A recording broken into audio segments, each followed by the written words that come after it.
and gentlemen, the President of the United States, accompanied by the Prime Minister of the United Kingdom.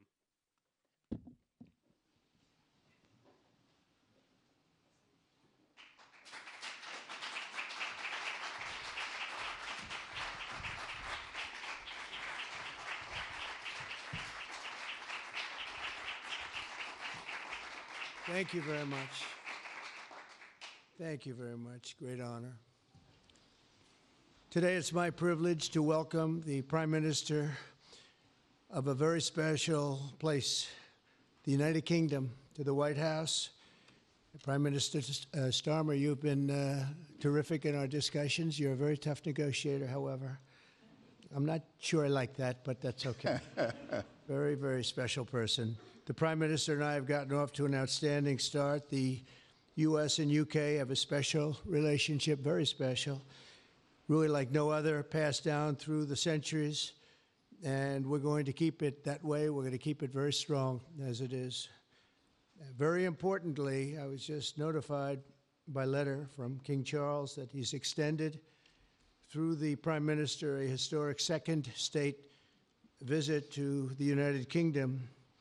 And that's a great honor because it's never happened before. One person has never been extended that honor, and I really do call it an honor, but it's not for me, it's for our country. It's respect for our country. So I just want to thank you, and I want to thank King Charles. Thank you very much, and we accept. I don't know if the media is going to follow us. I have a feeling they might. Okay, thank you very much. Appreciate it. I'm pleased to say that the bust of one of the Prime Minister's greatest predecessors, Winston Churchill, is now back in the rightful place in the Oval Office, and we're very proud of it.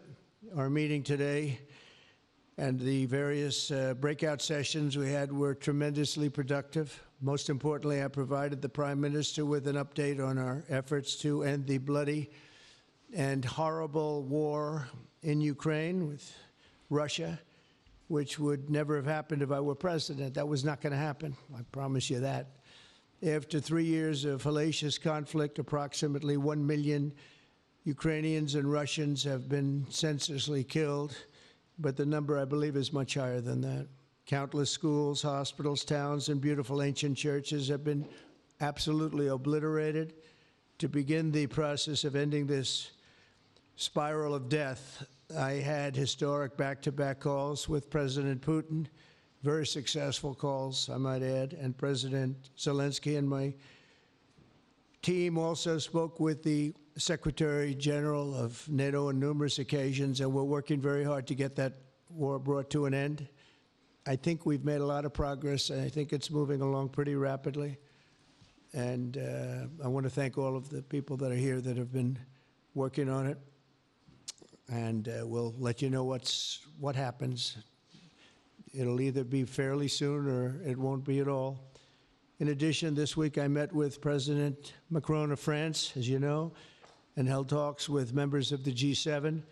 Tomorrow, the progress toward peace will continue when President Zelensky visits the White House. He'll be here tomorrow in the early part of the day, and we'll be signing a historic agreement that will make the United States a major partner in developing Ukraine's minerals and rare earths and oil and gases, and we have a great understanding. I think it's going to be great for Ukraine. We're going to be at the site, and we'll be digging. We'll be digging.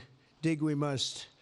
A big utility in New York con us, and they used to have a sign, dig we must, and we will be digging. But much of the European aid to Ukraine has been sent in the form of loans for which they expect to be paid back, and we didn't have that honor under the Biden administration. He sent money, or just sent it money after money after money, and never had any knowledge of ever seeing it back. Maybe $300 to $350 billion, but under the breakthrough agreement, very unusual, which everyone said was difficult to get, but it's really very good for Ukraine and very good for us. The American taxpayers will now effectively be reimbursed for the money and hundreds of billions of dollars poured into helping Ukraine defend itself, which by and of itself is a very worthy thing to do. We've paid far more than any other country, and with most of our support, it's been paid in military, the finest weapons anywhere in the world. This includes vast amounts of military hardware, ammunition, and various other things that we now have to start rebuilding our own stockpiles. Additionally, the minerals agreement will provide the basis for a more sustainable future relationship between the United States and Ukraine, and thus stimulate the long-term prosperity that will help the Ukrainians rebuild their country. It's been demolished.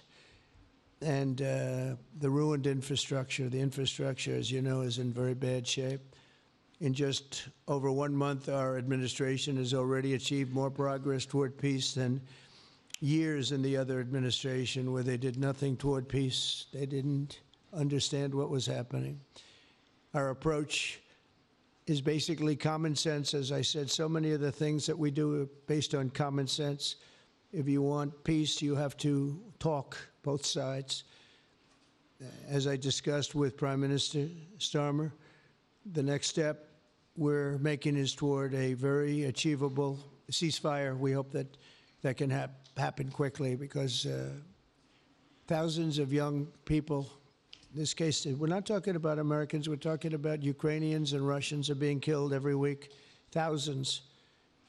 And it's a rough battlefield. It's a flat piece of land, and the bullet only stops when it hits somebody. And this week, I saw the reports, and it's I don't even want to say what they are, but thousands of people, young, vibrant people died. And we want to stop that. Senseless. Should have never happened. This will lay the groundwork for a long-term peace agreement that will return stability to Eastern Europe and hopefully ensure that such a terrible war will never happen on European soil, or for that matter, anywhere again. It's a horrible thing that's going on. The disaster in Ukraine shows exactly why it's so important for the United Kingdom and other NATO partners to make large investments in their defense capabilities. In many cases, 4% or 5% of GDP would be appropriate. I know that they're raising it. I just read an article, a great article, about the work you're doing in the UK as to the military. You're raising it quite a bit, which is a great thing to do for your country. It's a great thing to do. It's sad that we need that, but probably need that. So congratulations on that. I know you got it through. After years of chronic underfunding, there's an urgent need to catch up for some countries. And I want to thank the Prime Minister once again for traveling here today. Working together, I believe that we'll once again demonstrate the power of our country's unique friendship. This is indeed a unique friendship. It's been many years, and I think it's only gotten stronger, and we will make sure that it stays that way. We're going to have a great trade agreement. One way or the other, we're going to end up with a very good trade agreement for both countries, and we're working on that as we speak. I think we'll have the confines. I think we'll have something maybe even in terms of possibilities agreed to very shortly. JD's working on it, Vice President, and Scott, and I'm just looking this all from Mike. You're going to work on it. Everyone's going to work on it. We'll see if we can do something pretty quickly, but we're going to make some great trade agreements with the UK and with the Prime Minister, and it'll happen very quickly. So I just want to thank you again, and please thank King Charles for the invite, and I look forward to you giving our acceptance on behalf of the United States of America. Thank you very much, sir.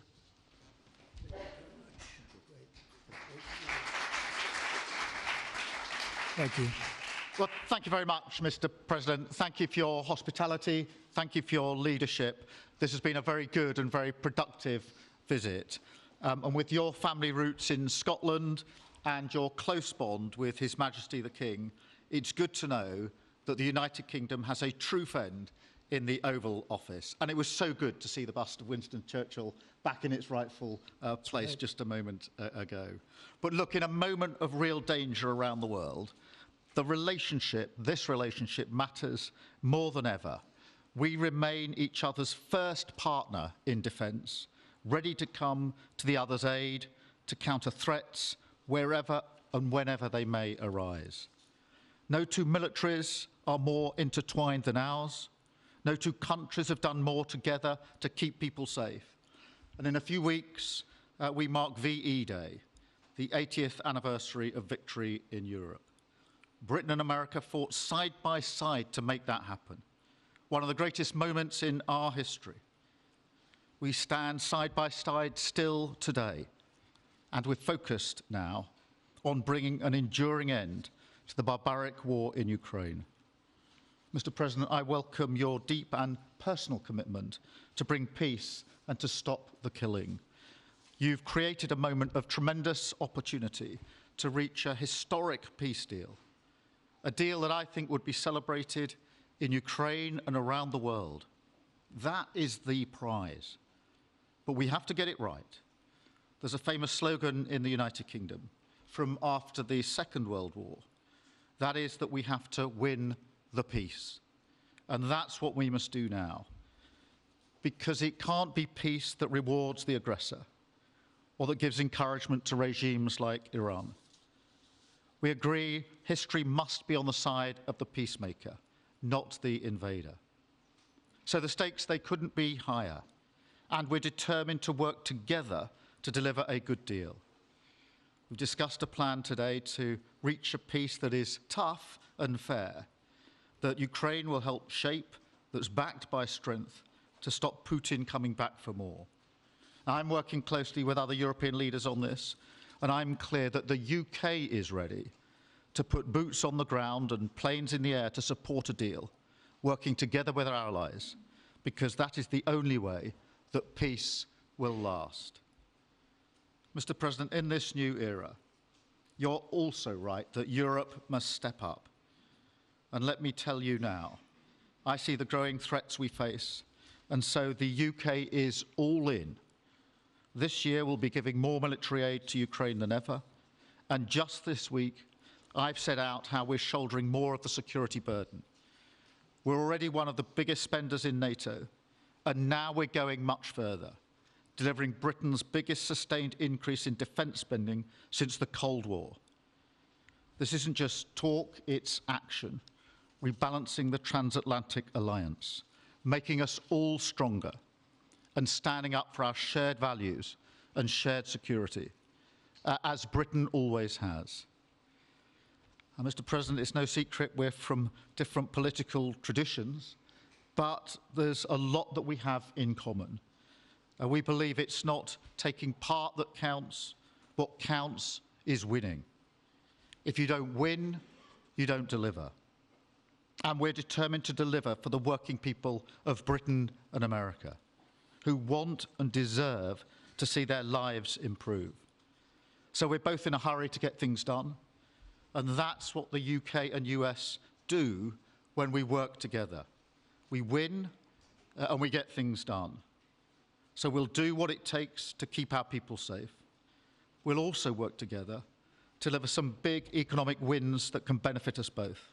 We have a $1.5 trillion invested in each other's economies, creating over 2.5 million jobs across both economies.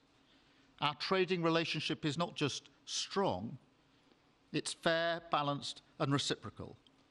We're leaders together in so many areas, ranked 1 and 2 in the world as investment destinations, 1 and 2 for universities, 1 and 2 for Nobel Prizes, 1 and 2 in golf as well, by the way, and we're the only 2 Western countries with trillion-dollar tech sectors, leaders in AI.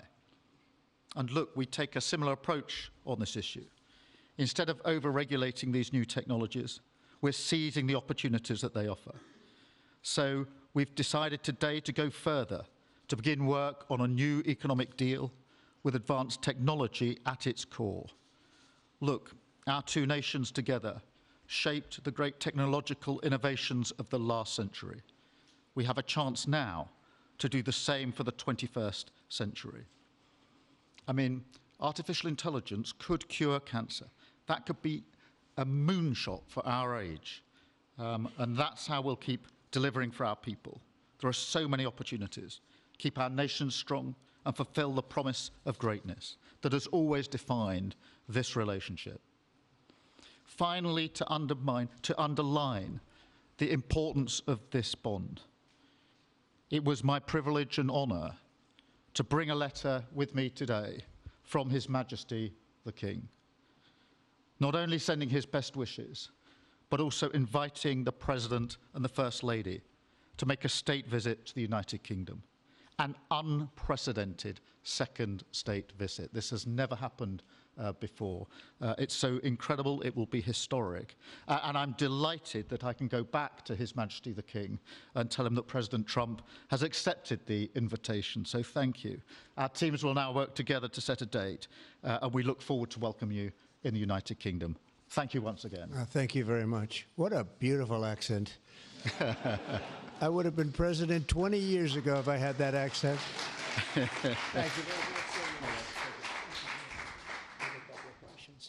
Okay, let's see here. Go ahead, please. Thank you, Mr. President.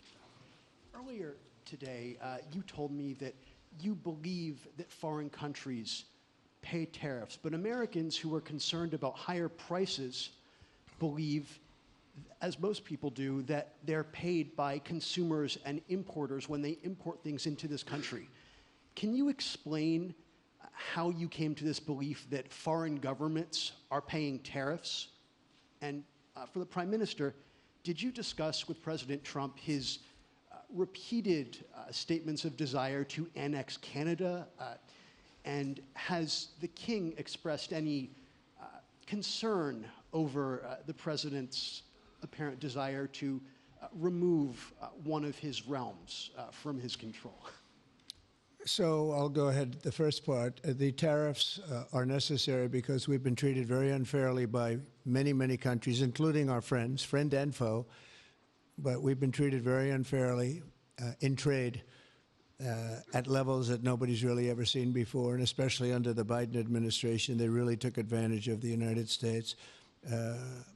I put massive tariffs on China during my 4 years. We had the best economy in the history of our country.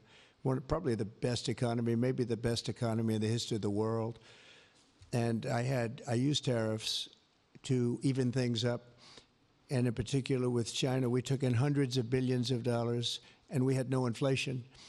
And it's a myth. It's a myth that's put out there by foreign countries that really don't like paying tariffs, and especially to even up. So we've been treated badly by a lot. We're using tariffs.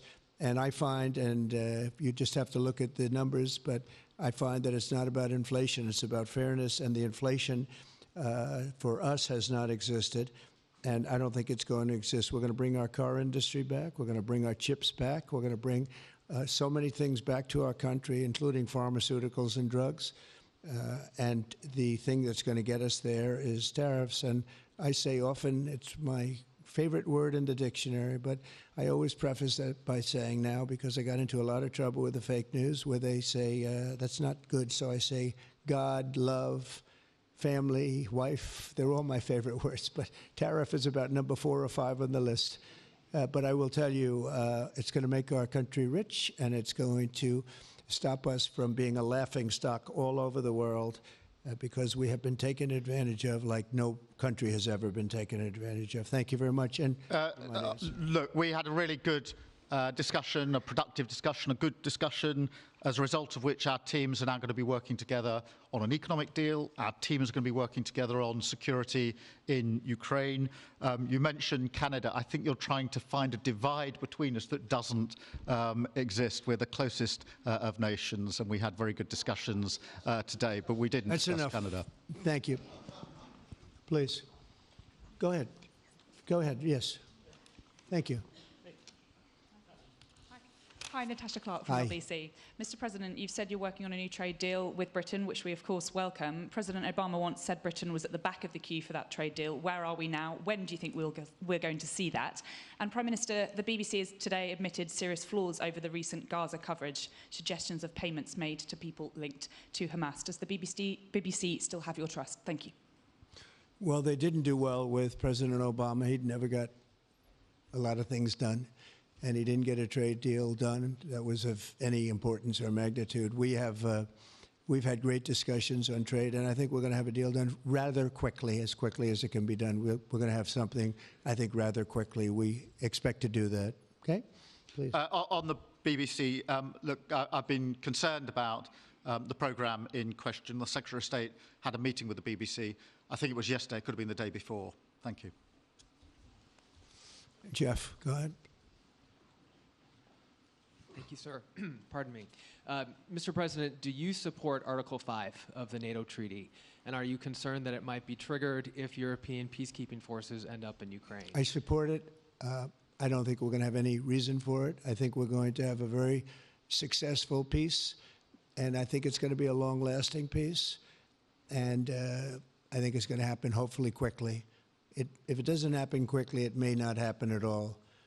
And we want it for two reasons. Number one, I want to see on a humane basis, I want to see soldiers stop getting shot, because largely it's soldiers now. Towns have been obliterated, but it's largely that. And I don't want to pay billions and billions and billions of dollars, nor does the Prime Minister or anybody else, on a senseless war that should have never happened. And we're going to get it taken care of. But I think it's going to be a peace that's going to be long-lasting. Do you have a question for the Prime Minister? Thank you. Mr. Prime Minister, you were asking the President today about a backstop for Europe if the peacekeeping force ends up in Ukraine. Did you feel like you got a satisfying answer for yourself and for Europe? And Mr. President, if you want to comment on that as well, please do. I thought we had a very productive discussion. Obviously, as the President says, the deal has to come first. But yes, our teams are going to be talking about how we make sure that deal sticks, is lasting and enforced. So our teams will be talking about that. Okay. Please, Blue. Mr. President, some experts think it could take more than a decade to mine the precious minerals from Ukraine.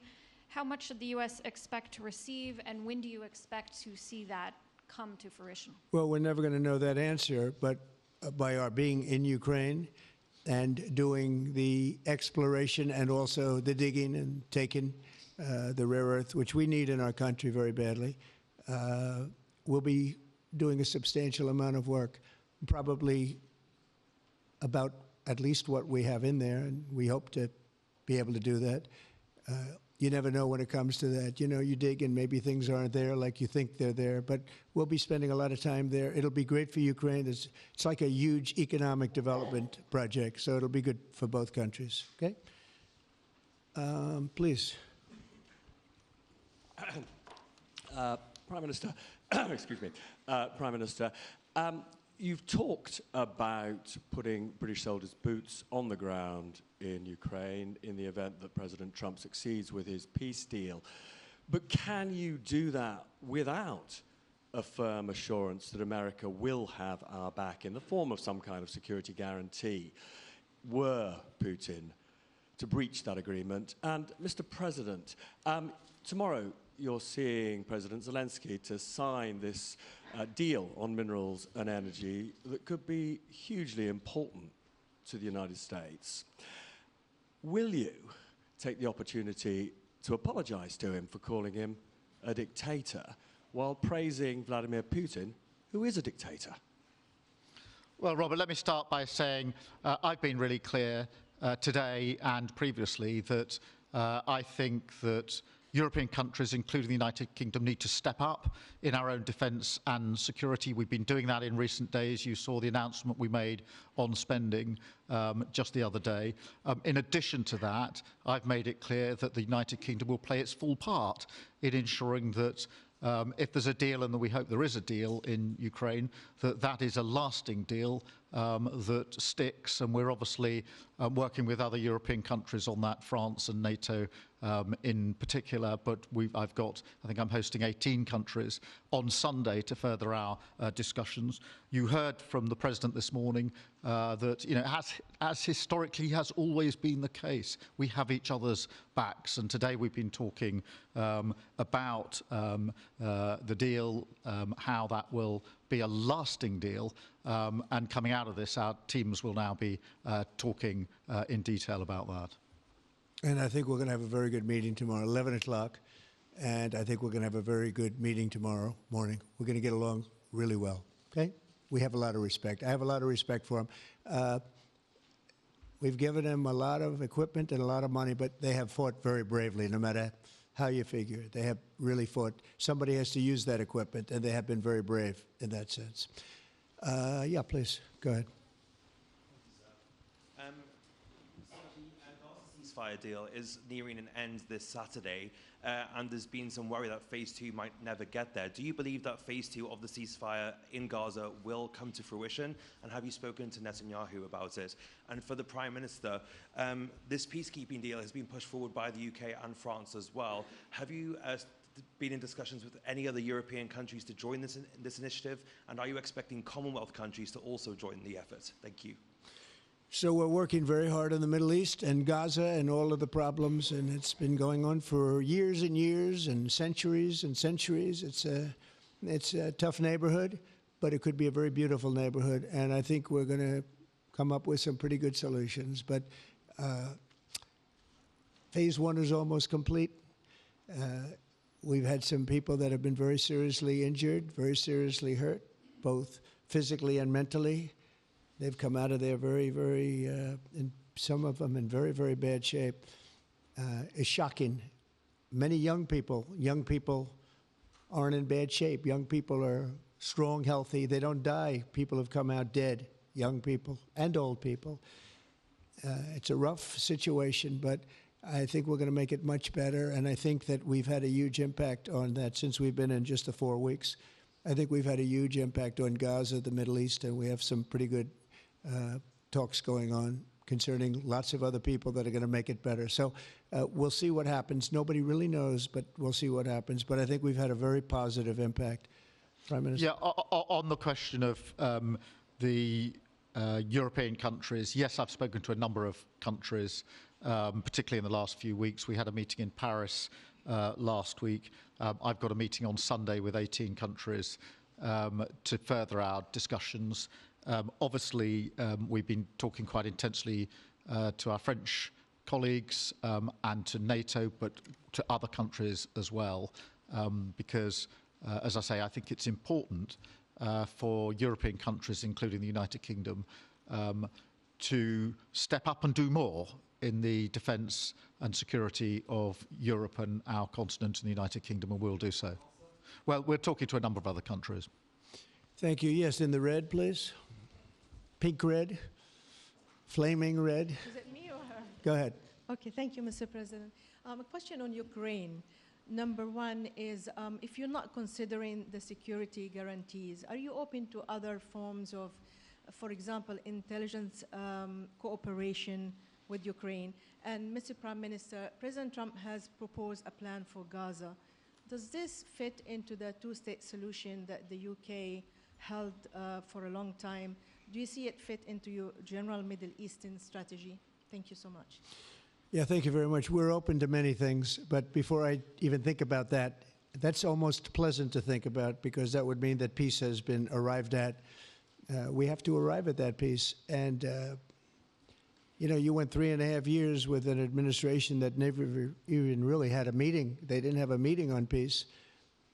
And there was no prospect of peace. I think, frankly, Russia wanted to go through the whole long deal. I don't think they do anymore. I don't think they do. We had a very big impact on that whole situation. But I don't like talking about phase 2 until I get phase 1. Phase 1 is I have to make peace. And we have to get Russia to agree. We have to get Ukraine to agree. And I think we will, I think we've come a long way. I believe we're going to get it done. I wouldn't say that if I didn't think so. And I think it will be very important, very historic, and we're going to save a lot of lives. On the question of Gaza, the last few weeks of the ceasefire have been very impactful. And for me, there are 2 images that I remember more than any other. The first is Emily Damari, who is British, being reunited with her mother. You may remember she had her fingers missing after what she endured. That was an incredible moment. I'd spent a lot of time with her mother whilst she was held captive, and her mother went through absolute torture. The other image was thousands of Palestinians marching through rubble, trying to return to their communities and their homes. So we have to do everything we can to ensure that the ceasefire continues, so that more hostages can be returned, so that aid can be brought in that's desperately needed. We need to allow Palestinians to return and to rebuild their lives, and we must all support them in doing that. And yes, I believe that the two-state solution is ultimately the only way for a lasting peace in the region. And think of that, she came home with her fingers and part of her hand blown off. That's terrible. How bad does it get? And we had others that came home in much worse shape than that. Yeah. It's a terrible situation. Please, yes. Thank you. Mr. President, did our Prime Minister persuade you not to put tariffs on the UK?